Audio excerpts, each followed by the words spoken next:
కళ్యాణ్కు ధన్యవాదాలు. అధికారులకు వచ్చిన తక్కువ కాలంలోనే ఎన్నికల ముందు ఇచ్చిన 20 లక్షల ఉద్యోగాల హామీ అమలు చేసేందుకు రామయ్యపట్నం పోర్ట్ ఓడరేవుకు 60,000 కోట్లు, బీపీసీఎల్ రిఫైనరీ స్థాపనకు కృషి చేసిన చంద్రబాబు కళ నిజమైంది.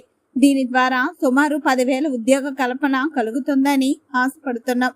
నిఫాన్ స్టీల్ ప్లాంట్ ద్వారా 21,000 ఉద్యోగాలు, ఎల్జీ ద్వారా 1,495 ఉద్యోగాలు, defence manufacturing Kalyani strategic systems ద్వారా 566 ఉద్యోగాలు, ఫిలిప్స్ కార్బన్ ద్వారా 200 ఉద్యోగాలు, ఎలక్ట్రిక్ వాహనాల తయారీ ద్వారా 2,381 ఉద్యోగాలు మన రాష్ట్రంలో యువతకు అందేందుకు ప్రయత్నాలు హర్షణీయం.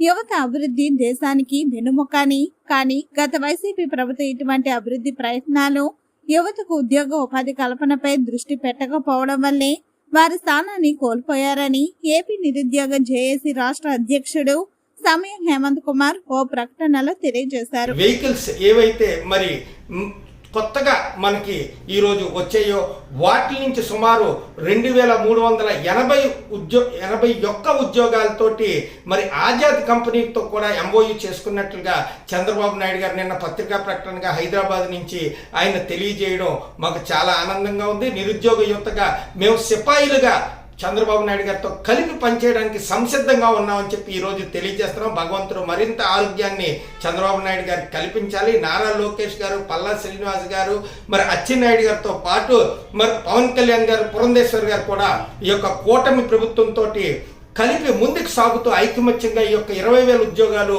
యువతకు మీరు ఇచ్చిన హామీని నిలబెట్టుకుంటారని యొక్క గొప్ప నమ్మకం ఈరోజు మాకు చంద్రబాబు నాయుడు గారి మీద కలిగింది. థ్యాంక్ యూ చంద్రబాబు నాయుడు గారు. Long leave sir, long leave. Thank you.